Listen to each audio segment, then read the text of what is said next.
Әлия ханым, бірден сұрақтан бастайық. Мана Ербол мырза жалпы айтып кетті. Негізгі мәселелерді ол салықтан жеңілдіктер қарастырамыз деді, несиеден жеңілдіктер болады деді. Сіздер қандай көмек ұсынасыздар қазір шағын және орта бизнеске? Біздер негізі көмекті бастап кеттік. 16 наурыздан бастап шағын және орта кәсіпкерлерге көмегіміз басталды. Ол даму көмектесіп жатыр, және Қазақстан даму банкі лизинг көмектесіп жатыр, және бізде жалға беретін кейбір ғимарат бөлмелеріміз бар. Олар бойынша біздің еншілес ұйымдарымыз Бәйтерек Девелопмент және Қазақстан инвестициялық қорының кейбір мүліктері жалға берілген. Солар бойынша біз 3 айға бизнес өкілдеріне жеңілдік, яғни бердік, босаттық. Бұл бір, жақсы. Осындай саны бар ма? Қанша кәсіпкерге мұндай жеңілдік жасалып жатыр? Бізде өзі кішкентай 37 мыңдай шаршы метр бүкіл республика бойынша ол дым емес. Онда 11 бизнес өкілдері жұмыс жасайды, ол яғни тамақ пісіріп дайындап халыққа да қызмет көрсету бойынша нотариустар бар, адвокаттардың кейбір отырған бөлмелері бар. Теңізге ол тамшы. Ол теңізге тамшы, сондықтан да ол бізде өте аз, ол біздің негізгі қызметіміз емес қой. Бұл қосалқы, сондықтан да осындай көмек бердік, 3 ай мерзімге босаттық арендалық төлемділерден. Одан басқа лизинг бойынша біздер қазір ауыл шаруашылығы өкілдеріне, бизнес субъектілеріне біздер осы 18 жылдың аяғынан бастап жаңа бағдарлама енгізгенбіз, яғни тракторлар мен комбайндар, яғни отандық өндірушілердің тракторлары мен комбайндарын біздің шаруашылық қожалықтарына, яғни лизингке беру. Сол бағдарлама бойынша біздер барлық өзіміздің, яғни жеке түрде қарап, оларға біз қазір былай айтқанда төлемдерін төлеуден босатып жатырмыз уақытша. Осы қиындыққа байланысты, сондықтан және жаңадан келіп жатқан ауыл шаруашылығы өкілдеріне, яғни өзінің аванссыз, яғни аванс онда 20% болған бізде, сол аванссыз неге лизингке трактор мен комбайн беруге сондай шаралар қабылдадық. Несие беру мәселесінде де сіздер жауаптысыздар. Несие бойынша арзан пайызбен несие беріледі деді. Кімдерге беріледі нақты? Арзан пайызбен несие бізде даму арқылы берілетін болады. Яғни өздеріңіз де білесіздер, көптеген бағдарламалар бар. Әр бағдарламаның былай айтқанда пайыздық мөлшері әртүрлі. Қазір ол жерде былай айтқанда бәрін біркелдендірді, яғни барлығына 6% қалдық. 6% саудаға да, 6% өнеркәсіпке де, 6% ауыл шаруашылығына да, 6% яки бәріне бірдей. Яки бәріне бірдей.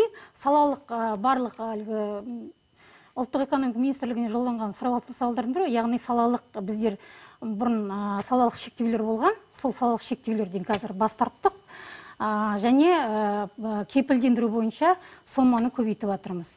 Яғни жалпы соманы көбейтіп, қазір бір кәсіпкерге 7 миллиард теңгеге дейін кредиттерді біздер, яғни субсидияға бере алады. Өнеркәсіпті дамыту фонды құрылады деді президент. Ол бар. Біз ол жұмыспен айналысып жатырмыз. Онда қаржы қайда жұмсалады? Бұл Бәйтеректің Қазына Капитал Менеджмент акционерлік қоғам еншілес ұйымы бар. Сол ұйымның бір қорына, яғни осы Қазақстанның аумағында 100% орналасқан қорда біз оны құратын боламыз. Ол қорда, яғни президентіміз айтқандай 3%-ға дейін несие берілуі мүмкін. 3%-ға дейін. Онда салалық болады ма? Манағы 6%-іңіз сияқты барлық түрлерге беріледі? Енді фонд промышленности деді ғой, яғни өндіріс қоры деді. Яғни өндіріс қоры болғандықтан, ол онда қызмет көрсететін салалар тап болмайды. Оған тек қана өнеркәсіпте жұмыс жасайтын жобалар ғана кіретін болады. Яғни ол жобаларда біздер 3%-ға дейін қараймыз, я болмаса ол несие болуы мүмкін, я болмаса ол үлестік көмек болуы мүмкін. Яғни біздер бұл несиеден басқа үлестік капиталға кіріп, проектларға, яғни жобаларға 10 жылға дейін кіре аламыз. 10 жылдан кейін біздер шығуға міндеттіміз ол жобалардан. Осындай пайыздық ол да бір көмектердің бірі болады деп ойлаймын. Мен бағана салалық болады ма деп сұрап жатқаным, өйткені мұндағы қаржы басқа да бағыттарға жұмсалуы мүмкін деп айтты президент. Бұндағы қаржы емес, яғни фондтағы ақша ол тек қана өндіріске арналады. Осының бізде даму бар, ең үлкен көмек шағын және орта бизнеске бізде даму арқылы жүргізіледі. Дамуда өздеріңіз білесіздер, кепілдеме және субсидия. Біздер кепілдеме берілген жобаларға кредитті, яғни ол несие алады банктан, банктан кейін бізге келіп субсидияға көмекке береді, жүгіне алады. Қазір осы онлайн соны тоқтатпас үшін біздер жұмысты жүргізді. Даму қазір оны онлайн қабылдайды және субсидия бойынша шешім бір күнде қабылданады, ал кепілдеме бойынша шешім 6 жұмыс сағатында қабылданады. Несиеден жеңілдікке тоқталып кетіңізші. Қанша кәсіпкер өтініш берді осы күнге дейін? Статистика бар? Осы күнге дейін бізде статистика бар. Бізде жалпы қайта қарастырылған кепілдеме бойынша несие, яғни банктерден алған несиелер бойынша кепілдемені қайта қарастырған жобалар бар. Оның барлық жалпы саны 2637 жоба. Олардың көбісі үш салаға келеді. Ол өнеркәсіп саласы, сауда-саттық саласы және көлік және жүк сақтау қоймалары бойынша салалардың өкілдері көбінесе хабарласып, сол бойынша кәсіпкер ретінде көңіліңіз толатын беді осындай көмектерге? Жалпы біраз жақсы дүниелерді айтып жатыр әлі. Жоқ, жақсы дүниелер айтылады ғой, ол түсінікті, ол бәрі теңізге тамшы сияқты. Кішкентай ғана нәтижесі бар, тиімділігі. Президент кеше айтты ғой, былай деп айтты. Қазір мынау ауыл шаруашылықтың бәрін даму арқылы қаржыландырамыз деді. Ал енді бұл жерде мынандай проблема. Бізде жақсы лизингке техника алып береді бізге. Айналымға ақша керек қой, айналымға. Ол кәсіпкерлерді бізде мысалы 200 завод қазір тұр бүгінгі күні жұмыс істемей, айналым ақшасы жоқ. Ал айналым ақшаға кепілдік сұрайды. Сонда бұл даму фонды, Бәйтерек фондының жүйесі түгел банктық жүйе сияқты жұмыс жасайды. Ал халықтық мемлекеттік позицияда кәсіпкерлікпен серіктес жұмыс жасауға, серіктес болып жұмыс жасауға, кәсіпкерлікті көтеруге арналмаған. Бұл, мысалы, Бәйтеректе отырған азаматтардың бәрі өз жағдайын ойлайды. Ертең мен ол ақшасын мен жауап беремін деп, барынша договор кепілді алады, ал серіктестік қарым-қатынас, тәуекелдікті мойнына алу деген процесс Бәйтеректе жоқ. Соның себебінен бүгін шағын орта кәсіпкерлік бізде дамымай тұрған сол. Мына жағдайда қазір егер сол мәселені мойнына алып, сол жауапкершілікті алмайтын болса, Бәйтерек өз мойнына жауапкершілік алып, кепілдік тәуекелдікті мойнына алып, шағын орта кәсіпкерлікті көтермейтін болса, нәтиже аз болады. Нәтиже көп болмайды. Базынасын түсіндім. Сізге айтып өтейін, негізі айналма қаражат дейміз, яғни пополнение оборотных средств деген түсінік бар. Ол кредит банктен алынғанда біз оған кепілдеме де беріледі қазір жаңа новеллалар бойынша. Және біздер ол суммаларды қайтадан қарастырып қазір, яғни айналмаға біз ақша беріп жатырмыз. Ол оның тауар алуына, ол оның өзінің бұрынғы контрагенттерінің ақшасын төлеуге, қарыздарын жабуға, ол ақшалар бізде 16 наурыздан бастап беріліп жатыр. Сондықтан да бізде әрқашан берілген, біз тек сомасын көбейттік қазір. Қазір, жоқ, 16 наурыздан бастап. Енді сол процесті соны көтеру керек ары қарай.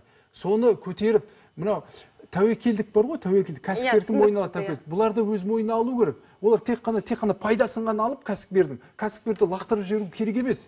Кәсіпкермен бірге, өйткені әр кәсіпкер жұмыс орнын қамтамасыз етіп отыр, салық төлеп отыр. Соны Бәйтерек фондының басшылары, банктың басшылары білу керек. Егер кәсіпкерлер қазір бәрі өлетін болса, жұмыс орындардың бәрі жоғалады бізде Қазақстанда. Салық ешкім төлемейтін болады. Сонда банктар өздерімен өздері өмір сүре алмайды ғой. Сондықтан сол мәселені қолға алу керек. Міндетті түрде. Бұл мәселені біз көтеріп жүрміз осы уақытқа дейін. Кепілдеме бойынша ол үлкен ауыр, былай айтқанда біздің қоғамдағы бизнестің үлкен бір жарақаты деп айтуға болады.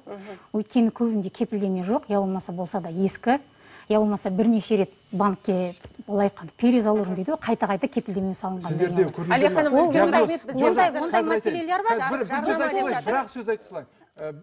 Кәсіпкерлікті диагноз жасай білу керек жұмысын. Бұл кісілер тек қана кепілге сенеді. Бұлардың кепіл бердің, сен дейді қаражат берді. Ол дұрыс емес. Мықты мынау кәсіпкер шығар. Жұмысы мықты, бірақ кепілдігі жоқ шығар. Бұған көмектесу керек. Бұл ақшаны қайтарып береді. Европа, Америкада солай жұмыс жасайды. Сол үшін банктың алдында кепілдеме береміз. Зерттеу жасай білу керек. Бізде қазір сол кепілдемені бір сұрақ қоя салайын, көрермен жолдап жатыр. Кредиті барларға даму ақша бере ме дейді? Кредиті барларға береміз. Ала алады, кредиті барларға. Ала алады, ол бойынша біздер кредитті өзіміз бермейміз ғой, кредитті береді банк. Банк бергеннен кейін ол кредитті біз субсидиялаймыз. Берешегі болса, ол сіздердің қайтадан берешегін, егер ол берешегі болса, бизнес бойынша, ол берешегін ол қайтадан қарастыруға құқығы бар. Ол құқығы кәсіпкерге қай кәсіпкерге беру жайында. Мен көрерменнің сауалын жолдадым сізге.